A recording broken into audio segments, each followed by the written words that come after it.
Okay, let's get into this. Picture it. You're in the wine aisle, right? Maybe looking for a solid red, maybe trying something different, and you grab a bottle of Cabernet Sauvignon. It's like super famous. But there's that little question kind of nagging at you that honestly trips a lot of people up. Is Cab Sauv sweet? It's a really common thought, totally understandable. Oh, absolutely. It happens all the time. For a wine that everyone recognizes, Yeah. there's still this bit of confusion around its basic taste. Yeah. Especially sweetness. Totally. And that confusion, that's exactly what we're diving into today. You sent over this great article, basically a guide all about understanding Cab Sauv, its taste, its different styles, pairings, the whole thing. So our mission really is to pull out the key stuff from this specific article. Not just the basics, but getting into the details it gives us, especially on the sweetness question, obviously, but also its flavors, how it tastes different from different places, and how to best enjoy it. Everything comes from this one source. Think of it like this. We're boiling down the must-know info and maybe some surprising bits from the text for you. Exactly, getting the wisdom from this article. So yeah, let's jump in and unravel this Cab Sauv mystery. Well, what's interesting right off the bat is how the article talks about Cab Sauv's, like, status. It calls it wine royalty. Huh. Royalty, yeah. And not just because it's famous, but because it grows well almost everywhere and makes quality wine.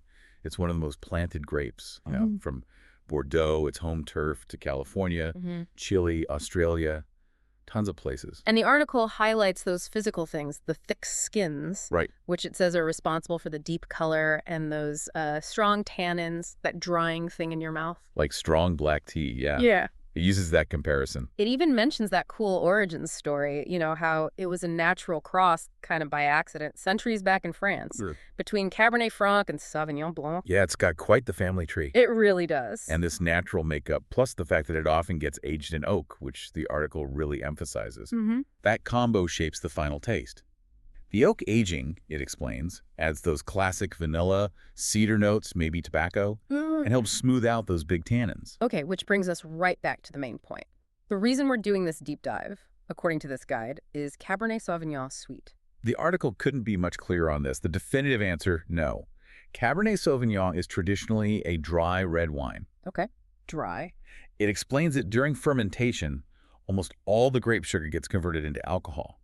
So very little, what they call residual sugar, is left. On that standard wine sweetness chart, it's way over on the dry end. Right. So if it's definitely dry, why are people always asking? Why the confusion? And the guide has a really good explanation for this. Yeah, it does. It says Cab Sauv tends to be packed with really intense ripe fruit flavors, like serious dark fruit. Blackberry black cherry. Yeah, blackberry black cherry, cassis, that's blackcurrant plum. And even though those are just flavors, they're so rich and bold that our brains, our palates, sometimes kind of interpret that intensity as sweetness, even without actual sugar. That's the key thing the article points out. The difference between tasting fruitiness and tasting actual sugar. It notes how that fruitiness, especially in wines from warmer places, can feel sweet. Sure. And that's why the question pops up so often. But the bottom line the article stresses is the wine itself is dry. And that dryness, that's actually part of its appeal. And why is being dry so appealing, according to this guide? Well, mostly because it makes Cab Sauv fantastic with food. Ah, okay. Because it isn't sweet. It doesn't clash with savory dishes. It complements them. Makes sense. Exactly. And building on that flavor profile, the article describes the typical taste as, bold, full-bodied. Beyond that dark fruit, blackberry and cassis seem pretty dominant. It really stresses the structure from those tannins we talked about. It uses that comparison against strong black tea, that drying feeling. It says this structure is a hallmark. It changes, though, depending on where it's from and how it's made. And don't forget the oak. The guide details those extra layers, the vanilla, cedar, sometimes tobacco, chocolate, coffee notes. Right, those oak complexities. And it mentions acidity, too. Maybe not talked about as much as tannins, but the article says it's really important for balance. Keeps the wine feeling fresh, not heavy. Apparently, it's higher in cabs from cooler spots. So, okay. Dry, structured, complex from oak, balanced with acidity. And all this complexity and structure, it shows up differently depending on where the grapes grew, which leads right into the article's discussion of Old World versus New World style. The geography lesson. Okay, so the guide explains Old World cabs. It specifically mentions Bordeaux in France. The classic. Yeah, the classic are often more restrained, Elegant, savory. They tend to have more earthy, maybe herbal notes, less super ripe fruit than the other style. And the tannins are often smoother earlier on. Right. And then in contrast, the article says, New World Cabernets, think California, Chile, Australia, are usually bolder. More upfront, lush fruit. Those intense blackberry, cherry, plum flavors are really turned up. Okay. They can also have higher alcohol levels. And here's where the article connects it back to the sweetness thing again. It points out that this bolder, riper fruit in New World cabs can give an even stronger feeling of sweetness. The impression of sweetness. Exactly. Even though, just like the Old World ones, they are technically dry wines. It even suggests that if you're new to reds, that riper New World fruit might feel a bit more welcoming at first. Definitely. While the more savory, earthy Old World styles might be something you grow into as your taste evolves. It really shows how the place and the winemaking choices Yeah. create these different personalities from the same fundamentally dry grape. Okay, so talking about enjoying it, the article gives some really solid food pairing advice, and it's pretty firm. Because it's not sweet, definitely don't pair it with dessert. Yeah, that's a key takeaway. Its sweet spot, pardon the pun, is savory, protein-heavy food. Right. The classic pairing, it explains, is red meat, steak, lamb.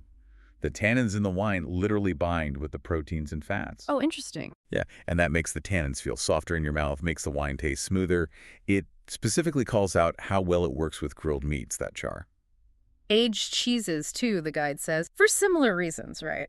Their richness stands up to the tannins. Exactly. And I liked the suggestion it included mushroom dishes. Oh, yeah. Yeah, it says the earthy umami flavors in mushrooms kind of echo complexities in the wine. So things like mushroom risotto or even a big portobello burger can be surprisingly great vegetarian options with Cab Sauv. That's a good one. It also gives warnings, things to avoid. Yeah. Really spicy food says it can clash with the tannins. And sweet dishes, which make a dry wine taste kind of harsh or bitter. Right. It even gets specific about chocolate. Very dark chocolate might work, it says, but milk chocolate, generally not a good idea. Got it. So, okay, what if you're just starting out with reds, or maybe you usually prefer sweeter wines? Is Cab Sauv a good choice?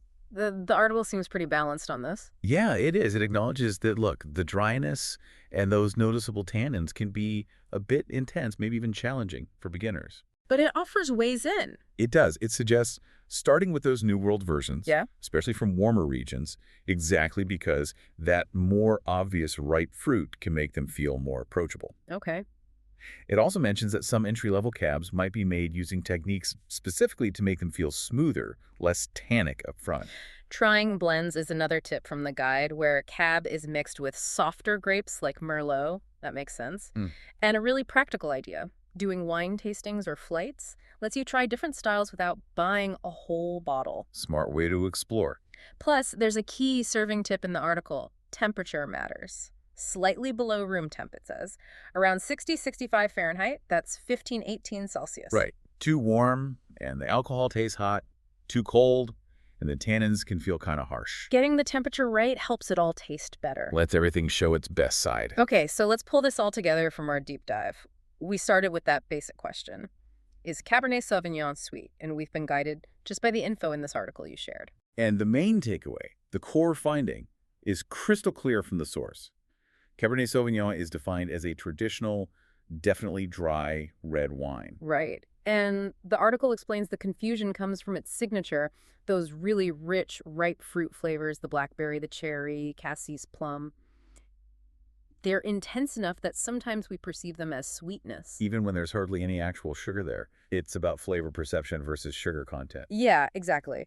The article really highlights that the true appeal of Cab Sauv isn't sweetness. It's in its complexity, its structure, those tannins again, and how well it pairs with food, especially savory stuff. And those layers of flavor, like the vanilla and cedar from oak aging, that all adds to its profile. And whether you try that more reserved Old World style or the bolder, fruitier New World kind, the article shows you're getting different takes on the same fundamentally dry grape. Each one is its own experience. The guide definitely implies that while, yeah, maybe it's intense at first for some people, exploring Cab Sauv, really understanding its dryness and structure, that can be super rewarding as you get more into complex wines. Which kind of leaves us with this final thought, building on what the article explored about perception and taste.